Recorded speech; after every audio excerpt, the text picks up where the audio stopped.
be your dreams.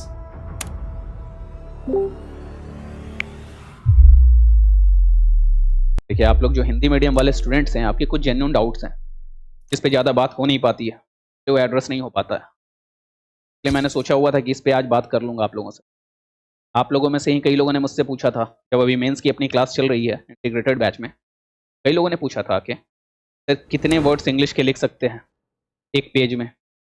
ये सारे बहुत ही जेन्युइन डाउट्स हैं, इन पे बात ही नहीं होती है, लेकिन बात होनी ज़रूरी है कि छोटी छोटी चीज़ों की वजह से, शिरोरेखा वाली बात, इंग्लिश के वर्ड्स यूज़ करने वाली बात, शब्दावली से रिलेटेड, इन सब से रिलेटेड बेसिक चैलेंजेस हैं, जिसकी वजह से एक एक क्वेश्चन में आपके एक एक मिनट 1.5 मिनट का लॉस हो सकता है।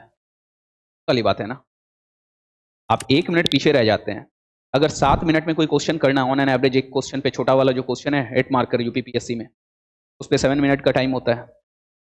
जो लॉन्ग क्वेश्चन हैं उस पर 11 मिनट का टाइम होता है। आप 1.5 मिनट अगर एक क्वेश्चन में लैग कर रहे हैं तो अल्टीमेटली वो बहुत बड़ा लैग हो जाएगा। 15-16 क्वेश्चन होते होते टाइम खत्म हो जाएगा। इसमें ये सब बेसिक बेसिक चीज़ों का बहुत बड़ा रोल हो जाता है। इंग्लिश के वर्ड यूज़ करें कि नहीं, लिखते वक्त उनके दिमाग में ये सारी चीज़ें चल रही होती हैं, यार यहाँ पे इंग्लिश वर्ड आ जाएगा, क्या आ जाएगा। सारी चीज़ें हिंदी में करनी पॉसिबल ही नहीं है। आप खुद सोच लीजिए। अभी तो मैं आपको बहुत सारे एग्जाम्पल दूंगा। बीपीएससी की तो कॉपी, ओरिजिनल जो कॉपी है वो आती है ना अपडेट होके, चेक होके, वो तो ऑनलाइन अवेलेबल है सारी, आप उस पर देख लीजिए कितना यूज़ हुआ है। टॉपर लोगों ने, जो बीपीएससी का पिछले साल का 69th बीपीएससी का टॉपर था उज्जवल उपकार, उसकी ऐसे की कॉपी देखिए, 208 मार्क्स मिले थे 300 में से, one of the second highest. आप उसकी कॉपी देख लीजिए। तो इंग्लिश का बिल्कुल कोट, इंग्लिश में बिल्कुल रोमन स्क्रिप्ट में लिख के यूज किया है। कोई भी करेगा उसके मार्क्स मिलेंगे। तो पहली बात तो मैं ये बता दूं कि इंग्लिश का जो यूज हो सकता है, जो जेन्युइन यूज है, उसमें कहीं कोई बुराई तो है ही नहीं। फॉर एग्जाम्पल, जैसे अगर आप लिख रहे हैं आंसर, उसमें आपका कोई एब्रिविएशन आता है, शॉर्ट फॉर्म आता है, तो आप उसको अगर बोले कि सर हिंदी में लिखे कि इंग्लिश में लिखें, तो पहली बात तो ऐसा कोई लॉजिक और कोई रूल है नहीं कि हिंदी में लिखना है कि इंग्लिश में। जो चीज देख के नॉर्मलाइज हो जाए आप वो यूज कर सकते हैं, एकदम याद रखिएगा। समझ रहे हैं ना?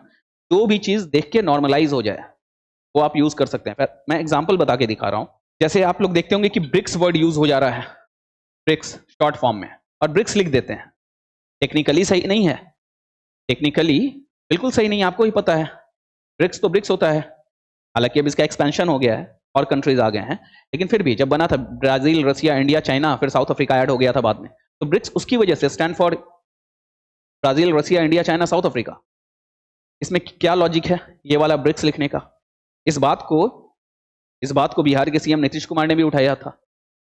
इस बात को एक बार बिहार के जो सीएम है इस बात को जो बिहार के सीएम थे नीतीश कुमार, उन्होंने भी बोली थी। नीति आयोग को लेके हो रहा था NITI। नीतीश कुमार ने कहा था कि न दीर्घईकार और त हर्षईकार नीति नहीं है कि सेंट्रल गवर्नमेंट नीति बना के भेज देगी। NITI है, national institute for transforming India. ये छोटी बात नहीं, बहुत बड़ी बात वो बोल रहे हैं। इसका मतलब ये जो हम कर रहे होते हैं कि हमने ऐसे लिख दिया नीति, ये चल रहा है क्योंकि ये, चलो ठीक है, नॉर्मलाइज हो गई चीज है, इसका एक्सेप्ट इसको कर लिया है कि हाँ भाई ऐसे। ब्रिक्स को ऐसे लिख दिया, क्या मतलब ब्रिक्स का? अब बोलो सर तो और कैसे लिखेंगे? तो फिर अच्छा है, WHO जो होता है, WHO, अगर कहीं पे आप आंसर में WHO लिख रहे हैं, कभी हु लिखते देखा है? कभी लिखते नहीं देखा है ना। क्यों? क्योंकि ये एक्सेप्ट नहीं हो पा रहा है, ये नॉर्मल नहीं लग रहा है। दो चीजें नॉर्मल लग रही हैं, आप सब यूज कर सकते हैं, याद रखिए। एक और एग्जांपल ले लीजिए। अगर मान लीजिए कहीं पे आप, कोई इंग्लिश वाला बच्चा यूज कर रहा है WWW, हिंदी वाला बोलेगा अच्छा सर हम इसको क्या लिख देंगे? पहली बात तो इसका कोई ब्रिक्स जैसा प्रोनाउंसिएशन हो ही नहीं सकता है। जब आपको लिखना है इसको शॉर्ट फॉर्म में, वैसे ही लिखना होगा। तो या तो आप WWW लिख के निकलिए, या फिर अगर आपको नहीं कि मैं इसको देवनागरी में ही लिखूंगा या लिखूंगी, तो लिखिए WWW। क्या है पॉसिबल? 4 बार आ गया तो WWW ही करते रह जाएंगे पूरे एग्जाम में। ये बिल्कुल लॉजिकल चीज है, इस बात को बिल्कुल समझ लो आप लोग। जो चीज जैसी जरूरत है वैसी लिख देंगे। इतना दिमाग नहीं लगाते हैं कि एक पेज में 10 वर्ड मेरे इंग्लिश के आ गए, 20 आ जाएं। अगर जरूरत है तो 20 आ जाएं, कोई दिक्कत नहीं है। क्लियर है ना? तो इस बात को एकदम दिमाग में डाल लीजिएगा। United nation framework convention on climate change, UNFCCC, आप जानते होंगे। अब एक बात बताइए, अगर आपको एग्जाम में इसकी चर्चा करनी है तो आपको UNFCCC ऐसे ही लिखना है, और कोई तरीका नहीं है। क्या इसका कोई प्रोनाउंसिएशन हो सकता है सार्क जैसा, ब्रिक्स जैसा? हो सकता है क्या? नहीं हो सकता है। क्या लिखिएगा? इसको अगर आप हिंदी में लिखने लगे तो एग्जामिनर को ही पढ़ने में दिक्कत होगी। एग्जामिनर आपका साहित्य चेक करने नहीं बैठा है, ठीक है ना, कि आपकी साहित्य पे और लेखनी पे कितनी पकड़ है, लॉजिक देख रहा है। वो जो क्वेश्चन पूछा है वो उसका आंसर लेने आया है। तो आप ऐसे लिखने लगेंगे तो उलझ के रह जाएंगे, कुछ गड़बड़ी भी कर देंगे। तो ये काम मत करना भाई। आप सीधे UNF CCC लिख के निकलिए।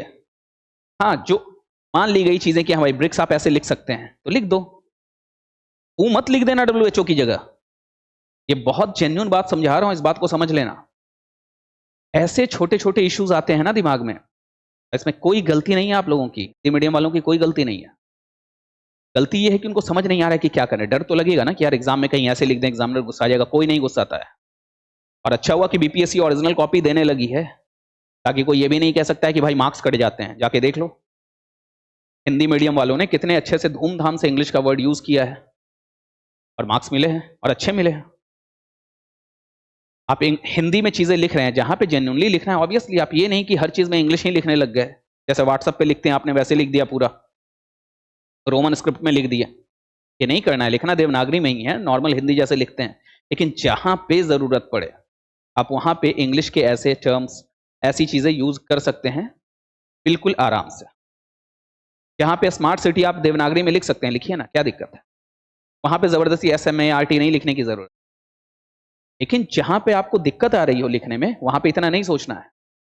उसी तरह से हिंदी मीडियम में एक दिक्कत है शिरोरेखा की। शिरोरेखा हर वर्ड के ऊपर जो खींचना होता है, जैसे मैंने ब्रिक्स लिखा तो मैंने उसके ऊपर ये पूरा खींचा।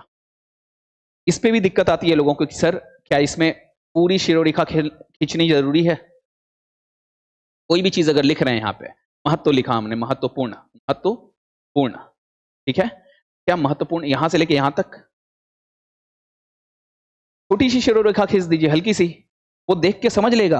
आप अगर कॉपी देखेंगे टॉपर्स की तो पूरा यहां से यहां तक लिखना जरूरी नहीं है। 4200 वर्ड्स लिखने रहते हैं पूरे पेपर में, एक पेपर में। आप बैठ के एक बार देखिए, 4000 शिरोरेखा खींच के देखिए आप, पूरा यहां से यहां वाला, क्या ये टाइम जाएगा या नहीं जाएगा? 10-12 मिनट का तो लॉस हो ही जाएगा। तो आप जब लिख रहे हैं तो अपनी आदत ऐसे डालिए कि आप जो भी लिख रहे हैं, जैसे आपने ये लिखा मान लीजिए, बस इतना, वो समझ जाएगा। क्या इसके मार्क्स काट लेगा कि शिरोरेखा पूरी नहीं है? तो ये बहुत बेसिक चीजें हैं। अगर आप लोग समझ लेंगे हिंदी मीडियम वाले, उस टाइम तो आपका जरूर सेव। मैं फिर बोल रहा हूं, बहुत जेन्युइन इश्यूज हैं ऐसे जिन पे बात नहीं होती। बाकी फिर आंसर राइटिंग का मेन फंडा वही है, जो क्वेश्चन में आया है सवाल उसका उत्तर देना, मतलब जो सवाल आया। बाकी मेन फंडा यही है कि जो सवाल आया है उसका उत्तर दीजिए, जो पूछा जा रहा है सीधा वो बताइए। इंट्रोडक्शन जो आप भूमिका लिखते हैं, उस भूमिका में आप सबसे पहले ये बता दीजिए कि आपको कितनी समझ है इस मुद्दे की, शॉर्ट में। कई बार ऐसा भी होता है कि GS 5 और 6 जैसे जो पेपर हैं, इसमें कंटेक्स्ट बताना होता है यूपी के हिसाब से, वहां पे हो सकता है आपका इंट्रोडक्शन थोड़ा लंबा हो जाए, चलेगा, कोई दिक्कत नहीं है, खास करके स्टैटिक टॉपिक में। इंट्रोडक्शन देने के बाद जितने भी पार्ट हैं, चुनौतियां पूछा है और समाधान पूछ दिया है, तो एक चुनौती का सब हेडिंग बना के नीचे सारे पॉइंट्स, और हर पॉइंट्स के साथ एग्जाम्पल। समाधान है, उसके सारे पॉइंट, हर पॉइंट के साथ एग्जाम्पल जितना हो सके। अगर 8 पॉइंट आपने लिखे हैं और आपको एग्जाम्पल 5 ही 6 पॉइंट का आ रहा है, 5-6 लिखो, उतना सोचने की जरूरत नहीं है। लेकिन हाँ, ऑब्वियसली जितने ज्यादा एग्जाम्पल्स दोगे, जितना कॉर्बोरेट करोगे, जितना सब्सटैंशिएट करोगे, उतना आपका स्ट्रांग होता है। एग्जामिनर को समझ में आता है कि हाँ, इवैल्यूएटर को समझ में आता है कि सामने वाले स्टूडेंट जानकारी है, और ऐसे ही और she is not beating around the Bush, knowledge है। तो बस इतना ध्यान रखना है। अलग से वे हेड सजेशन कुछ अगर देना है तो अलग से आप छोटा सा कंपोनेंट बना के दे सकते हैं, लेकिन जो मेन है, जो चीज पूछी जा रही है, वो तो पूरा कीजिए। समझ में आ रही है ना बात? बस ये ध्यान रखिएगा। और ये जो चीज मैंने बताई है, इसका बिल्कुल हर कोई हिंदी मीडियम वाला स्टूडेंट, चाहे वो यहां पढ़ रहा हो हमारे साथ या नहीं पढ़ रहा हो, वीडियो अगर आपको ये YouTube पे कहीं पे भी आपको दिखता है, आप जो सुन रहे हैं वो सीख लीजिए, ये आपको काम आएगा एग्जाम में। अगर हर क्वेश्चन में आपका 1-आधा मिनट भी अगर बच जाता है तो बहुत बड़ा है। 8 पेपर का एग्जाम है।